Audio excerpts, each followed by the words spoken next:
तो demon slayer season 3 finally खत्म हो चुका है and it was close to disappointment. Now ये डिसअपॉइंटमेंट कैसे था उसको हम थोड़ा बाद में डिस्कस करेंगे, बट उससे पहले जो इस सीजन में हमें नई इन्फॉर्मेशन मिली है हम उसको डिस्कस कर लेते हैं। तो इस सीजन हमें काफ़ी नई इन्फॉर्मेशन मिली, लाइक स्वर्ड्समिथ विलेज, क्यों ये विलेज इतना इंपॉर्टेंट है, क्यों इसे इतना सीक्रेटिव रखना पड़ता है और इसमें कितने जो स्ट्रिक्ट रेगुलेशंस फॉलो करने पड़ते हैं डीमन स्लेयर्स को और इवन हाशिरास को। कैसे इस विलेज की लोकेशन किसी को नहीं पता बट फिर भी अपर मून से यहाँ पर पहुँच जाते हैं। खैर वो अलग बात है। नेक्स्ट हमें पता चला योरीची के बारे में। भाई मैं उसको तानजीरो का बाप समझता था बट वो तो 500 साल पुराना निकला और हमें उसका जो टाइप 0 मॉडल है वो भी देखने को मिला। उस मॉडल से हमें उसकी थोड़ी पावर का एक्सटेंट समझ में आया, क्योंकि भाई उसमें 9 हाथ थे आई गेस, और वो 9 हाथ ये दर्शाते हैं कि वो 2 हाथ से ही 9 हाथ जितना लड़ लेता था, इतनी स्किल्स थी उसमें। आई नो कि कुछ सेंस नहीं बन रहा मेरी बातों का, बट समझ में आ रहा है ना आपको। Next is we got introduced to 2 new Hashiras which are Muichiro and Mitsuri, जिनकी पर्सनालिटीज एकदम वैसी थी जैसा मैंने प्रिडिक्ट किया था, एकदम 100% एक्यूरेट प्रिडिक्शन। उसके अलावा हमें 2 नए अपर मून्स देखने को मिले which is upper moon 5 Yoko and upper moon 4 Hantengu, जो कि दोनों विलन्स इंटरेस्टिंग थे बट योको थोड़ा डिसअपॉइंटमेंट था, थोड़ा ही नहीं खैर बहुत ज़्यादा ही डिसअपॉइंटमेंट था। And after that the main highlight of this season is Muzan's back story. हमें फाइनली पता चल गया कि मुजान कम से कम 1000 साल का बुढ़ा है और वो इतने सालों से किस एक मकसद के पीछे पड़ा है, जो कि मैं आपको नहीं बताने वाला, ऑब्वियसली आप स्पॉइल हो जाओगे।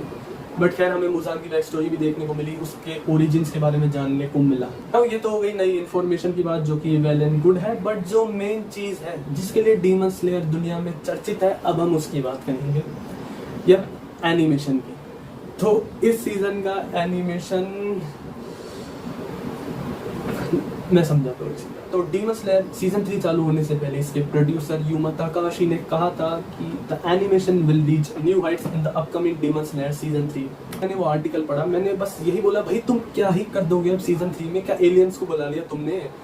तुम्हारी मूवी तो छोड़ो भाई, टीवी सीरीज के अंदर भी ये मूवी लेवल का एनिमेशन करते हैं। तो मुझे समझ नहीं आ रहा था भाई क्या करने वाले थे, और जब सीजन 3 मैंने देखा तो मैंने बस यही बोला भाई क्यों, तुम्हें वो स्टेटमेंट निकालने की क्या जरूरत थी? मैं आराम से एंजॉय कर रहा था बट वो स्टेटमेंट निकालनी जरूरी थी। तो इस सीजन का अगर हम एनिमेशन डिस्कस करें, इट वाज ओके। ये सीजन 2 से बढ़िया भी नहीं था बट उससे बेकार भी मैं इसे नहीं बोलूँगा। हालांकि सीजन 2 का एनिमेशन इम्पैक्टफुल ज़्यादा था सीजन 3 से, जस्ट बिकॉज क्योंकि सीजन 2 में ज़्यादा एक्शन सीक्वेंसेस थे। एंड ज़्यादा एक्शन सीक्वेंसेस से क्या फ़र्क पड़ता है, वो है भाई एक नॉर्मल एनिमे व्यूअर को अच्छा एनिमेशन क्या होता है उनके लिए, एक अच्छा एनिमेशन की डेफिनेशन क्या होती है। भाई हम ये नहीं समझते टेक्निकल टर्म्स की, भाई ब्लेंडिंग, कंपोजिटिंग, कट सीन्स और ये वो हम नहीं समझते। इट इज़ अ फैक्ट, नहीं समझते। आप कितना ही बल लो ट्विटर पे कि हाँ भाई ओ भाई एनिमेशन कट सीन्स क्या थे, ओ भाई ब्लेंडिंग कितनी बढ़िया थी, नहीं समझ में आते किसी को भी। तो एक नॉर्मल एनिमे व्यूअर के लिए अच्छा एनिमेशन होता है तगड़े फाइट सीन्स, जो कि सीजन 3 में बिल्कुल भी नहीं थे। बट फाइट सीन्स के मुद्दे पर हम बाद में आएंगे, फिलहाल एनिमेशन की बात है। तो एनिमेशन भाई एकदम यूफोटेबल का जो नॉर्मल रहता है उन्होंने वही किया, फाड़ दिया, बट उनके लिए नॉर्मल बात है, वो करते हैं। सीजन 2 में भी हमने देख लिया और सीजन 3 में भी कुछ ऐसा खास एनिमेशन गेम स्टेप अप नहीं किया उन्होंने, एक्सेप्ट एपिसोड 11। जो एकदम विजिबल चेंज मुझे नजर आया कि भाई सीजन 3 में हाँ एनिमेशन बहुत बढ़िया हुआ है, वो है एपिसोड 11 के अंदर जब सनराइज हो जाता है और उसके बाद जो हमें घास का शॉट देखने को मिलता है, उसके जस्ट बाद ही एक तांजिरो का शॉट आता है जब वो रो रहा होता है। At that point animation out of this world जा चुका था। भाई मुझे इतना कुछ समझ में नहीं आता बट फिर भी उस शॉट ने जो मेरे दिल को छुआ है वो तगड़ा। बट ओवरऑल इस सीजन का एनिमेशन एकदम बिल्कुल उतना ही था जितना सीजन 2 में था।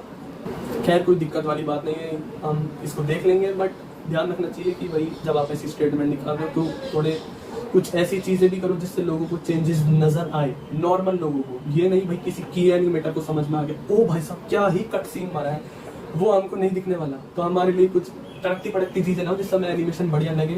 बट एनिमेशन का हो गया, अब बात करते हैं मेन दिक्कत की जिसने सीजन 3 को एक कह सकते हैं हम स्टेप डाउन बना दिया सीजन 2 से, वो है लैक ऑफ फाइट सीन्स। देखो भाई इस सीजन में फाइट सीन्स बहुत ही कम थे, इवन दो जब हमारे पास 2 हाशिरा थे और 2 अपर मून थे, उन चारों के होने के बावजूद भी इस सीजन में पिछले सीजन के मुकाबले कम फाइट थी, जहाँ पर एक ही हाशिरा था और एक ही अपर मून था ना। अगर आप बैठ जाओ एकदम मैच लगाने और दोनों सीजन्स की फाइट सीन्स की ड्यूरेशन को कैलकुलेट करने बैठ जाओ तो मे बी सीजन 3 में ज़्यादा निकल सकता है, क्योंकि सीजन 3 में कंटेंट ज़्यादा था। फर्स्ट एपिसोड भी 45 मिनट का था और लास्ट एपिसोड भी 50 मिनट के आसपास था, तो आई गेस फाइट सीन्स ज़्यादा निकल सकते हैं, बट फील नहीं हो रहे थे। क्यों? क्योंकि जब भी कोई इंपॉर्टेंट फाइट सीन आने वाला होता है, बूम, बैक स्टोरी से बढ़ दिया भाई इस सीजन को।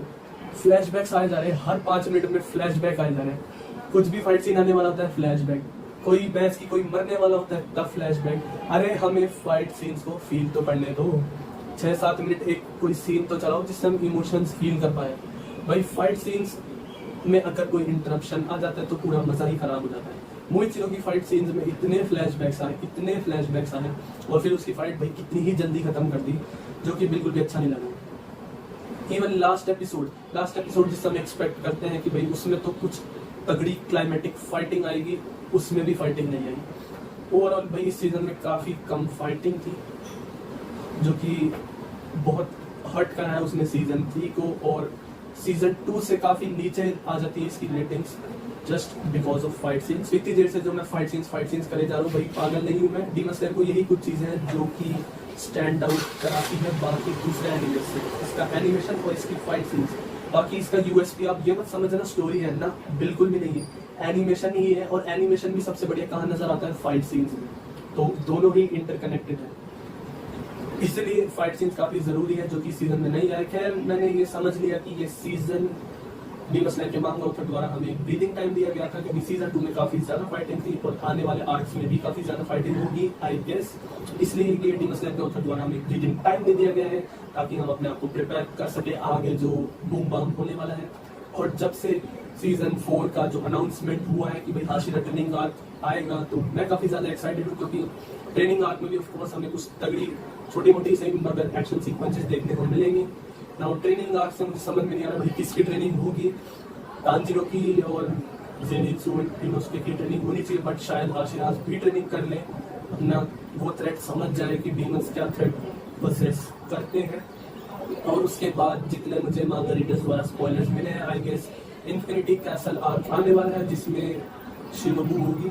ये मुझे स्पॉयलर्स मिले, बट आप कंफर्म करने की कोई जरूरत नहीं है, मेरे डाउट्स क्लियर करने की भी कोई जरूरत नहीं है, हम सीजन 4 में देख लेंगे। काफी ज्यादा एक्साइटमेंट है सीजन 4 की। सीजन 3 भी यार वेल एंड गुड बढ़िया था, कोई दिक्कत वाली बात नहीं है, बस फाइट सीन्स की कमी थी, बाकी एकदम मस्त। खैर अब ये तो भूतकाल की बात है, इसको भुला देते हैं, अब सीजन 4 पे फोकस करते हैं, क्योंकि अब इंटरेस्टिंग फाइट्स आने वाली है, क्योंकि अब केवल 3 ही अपर मूव्स बचे। सो लेट्स ब्रेस आवरसेल्व्स और तैयार रखते हैं सीजन 4 के लिए। फिलहाल के लिए इस वीडियो में इतना ही था। अगर आपको मेरे किसी भी ओपिनियन से दिक्कत है तो कमेंट करना, हम आराम से फुर्सत से डिबेट करेंगे नीचे नहीं मतलब नीचे। वीडियो अच्छा लगा तो आप लाइक बटन जो है उसका भी इस्तेमाल कर सकते हो। बाकी अगर आपको मेरी शक्ल ज्यादा पसंद आ गई तो सब्सक्राइब भी कर सकते हो, ताकि आपको बार बार मेरी शक्ल देखने का आनंद मिले। फिलहाल के लिए मैं चलता हूँ भाई, पंखा बंद कर रखा है वीडियो बनाने के लिए, गर्मी बहुत लग रही है, पसीने भी दिख सकते हैं मेरे, बट क्या करे, करना पड़ता है, इसलिए हवा में बैठने जाता हूँ मैं। मिलते हैं नेक्स्ट वीडियो में, बाय।